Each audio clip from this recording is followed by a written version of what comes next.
This Perp back with another video, and I just got done watching Yellowjackets Season 2, Episode 1, and I can't believe Yellowjackets is already back so quickly, and I'm looking forward to seeing how the rest of this season plays out. But this is going to be my breakdown of this episode. Let me know how you guys feel about it in the comments below. With that being said, let's get into it.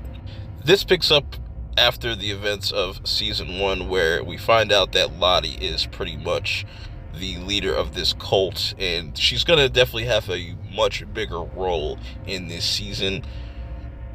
What all that is, I have no idea, but there's something going on with Lottie, and it's something evil. Something within her is just not right ever since she got back, and I really am curious to see how they're going to handle that.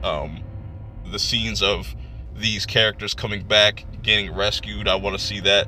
I expect them to not show much of that until probably the end of the season, or probably at the midway point.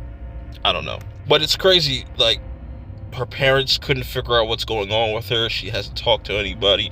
She has this Holy Wayne type of ability where she touches people and, she can kind of take away their pain or does something kind of weird. Then we jump to present day.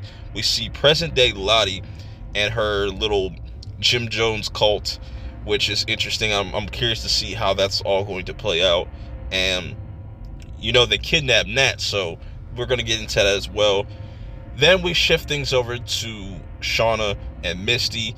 And I like how it sets up like this was like her being interrogated and Misty putting on her like Ghostface voice changer to kind of make sure, just in case she gets questioned by the cops, this stuff won't all blow back on them.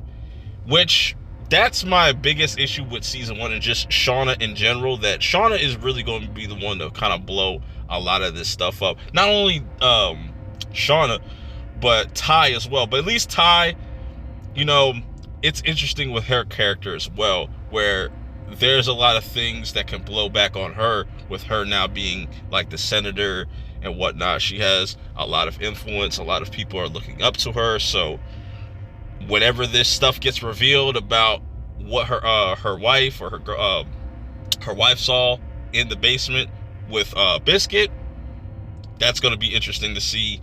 I got some theories. Meanwhile, Misty is the only one really doing some investigative work, making sure like nobody's really catching on, looking online, and she would have a username called African Gray, which I found to be so Misty. On the other side of things, you got Callie, that's obviously Shauna's daughter, and she's really not seeing eye to eye with Shauna at all. She thinks she's hiding something. She's up to something. She hates what she has done with the family.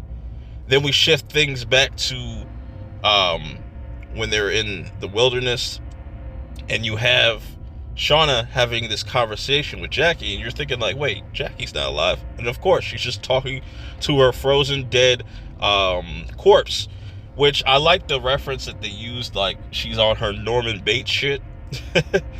And then we kind of catch up with Van and Ty, and how Van has been really trying to help Ty and her sleepwalking things by literally making sure she doesn't get up or anything like that. But there's some interesting things with Ty and Van. I'm wondering where that's going to go, because they did show that there's an adult Van, so that's going to be interesting to see how long they haven't been in contact since certain events. So going back to Shauna, she is very messy. I've always said this, like, why are you still holding on to Adam's stuff, knowing that there's most likely there's an investigation and any little clues can tie her back? And then she finds out about well, I think she's already been there. She lied to Jeff in that moment where she told Jeff, like, yeah, we got to go to this art thing to destroy some of these paintings. Are you down? That's interesting. We'll get into that very shortly. But I want to shift things over to Ty and her getting a new dog for her son. son's, yeah, Sam. And Sam's excited, but no. The other mom just cuts that off, said, look, I saw what's in the basement, and if you don't get the F out of here, it's going to be problems. I'm just going to destroy you right now. And I have a theory that maybe, just maybe, Ty does kill her wife. That's just my predictions. Maybe. I don't know. I don't know how they're going to work that thing out, because that's a huge thing. Like I said, she's senator now. If that gets out, it's going to destroy her whole career. So now going back to Travis and Nat, I like what they're doing here. They're just trying to explore their area, but also Travis can't stop wanting to know like what happened to Javi, and obviously he's in denial. He's starting to see things that aren't there. I still think they ate him. I don't know if that came to become true, but they probably ate him and just completely didn't know about it. You know what I'm saying? So yeah, while this is going on, Misty is still trying to figure out what happened to Nat, while also trying to just make sure things are, you know, she's just trying to cover her tracks, or just at least figure out what happened to Nat. And I like this whole scene between this hotel guy, the motel guy, and Misty. That was pretty funny. They had a really cool back and forth. Then Shauna and Jeff finally get to this art gallery and figured, yo, we gotta get rid of all this, because there's all these paintings of Shauna, and you already know Jeff feels some type of way, and then they end up having sex. But you know that Jeff definitely has to feel some type of way about all this, because he loves her, but then she's doing all this behind her back. It's kind of weird. Now Shauna is very weird. She's got Jackie's ear, because she kind of got into a argument with her dead body and knocked off one of her ears and just pocketed that shit.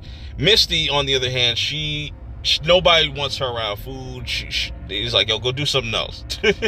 Because they don't want to have the same situation that happened in season 1. And we get introduced to another girl named Crystal, like one of the other girls, which they didn't really focus on none of the other side girls, so it's going to be interesting to see where that goes. But Crystal, she's really into Broadway.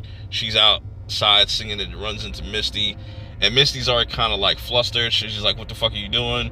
But this is the only person that really reached out to Misty as a friend, you know, and I wonder where that's going to go. I also like the fact that Nat has been going around just mapping out the whole entire area and whatnot, so that's really dope to see that, you know, they're trying to survive still, trying to still explore what they can, figure out their area and whatnot, and just, you know, survive at the most. Now, going back to Misty, she's really kind of beat up by things, but then she kind of sees little clues. She starts to kind of use her investigation skills. Then we jump to Nat, where she's kind of tied up, and there's one of Lottie's cult members, and she immediately notices that symbol and knows that she has to kind of get out of this whole situation. She's able to get one of her restraints free. But before we get into that, we gotta get to this awkward dinner scene with Shauna, Jeff, and Callie. Callie honestly knows that something's wrong, something's up. Jeff is trying to kind of play it off as well. The vibe is just completely off. They're trying to act all nonchalant about things, knowing that Callie knows something is going on between these two. Jumping back to the past, you have Nat and Travis having this heart-to-heart moment, and all of a sudden, Travis starts to have a panic attack. Lottie comes in, puts her hand on his chest. This motherfucker he immediately gets bricked the fuck up. It was hilarious. And but then he sees this vision of like this tree and whatnot. So I'm wondering whoever she touches, you know, automatically kind of gets hypnotized, or just, I don't know. I'm really curious to see where they take Lottie's character, because it's very fascinating. Back to Nat, she's able to escape in the most easiest ways possible. She stabs this chick with the fork and just kind of takes off, but then runs into Lottie and her cult, and before she wants to attack Lottie and whatnot, but Lottie's like, look, I have a message from Travis, and that's all we really see left of that. We're gonna have to probably wait till episode 2. Let me know how you guys feel about that. Going back to the past, though, a lot of jumping back and forth. I apologize, but this is how things kind of played out. Going back to the past, though, you have Van and Ty. They're sleeping, but Ty starts to get this really weird look in her eyes, and you're like, okay, she just want to kind of get a little freaky and whatnot. But come to find out, she's sleepwalking. She bites Van's lip and stuff, and Van has to take all this, all this pain because she really wants to help Ty. And I'm wondering how this is all going to play out when we see her adult version. Like, where is she at now in her adult age and whatnot? And she even shows her affection by writing "I love you" in her blood on Ty, which is so weird. So weird. But moving on from that, Callie starts to do her own investigation work and starts to dig into this grill where they started to burn the evidence and talk about Shauna and Jeff. And she finds Adam's ID. Now, what she's going to do with that, I have no idea. I don't know if she's going to want to flip on her mom. That would be really crazy. Who knows? Then this is pretty much the end of the episode, and then we see that there's still some green surrounding all this snow. So maybe something with Travis's vision is going to lead them to wherever that tree is, or wherever Lottie put that heart at, that deer heart, or whoever's heart that was. Interesting stuff, man. Then the final scene that we get is Shauna chewing, or I shouldn't say chewing, but eating Jackie's dead ear, which is so nasty, bro. So nasty. And I think we're starting to see a lot of what being in this wilderness has done to all these characters psychologically. And I like that they're kind of slowly showing us what happened. And, I'm curious to see who went with Lottie and who didn't. That's why I'm really curious on. But let me know how you guys feel about this episode. I thought it was a really solid one. Till next week, I will see y'all in the next one. Peace.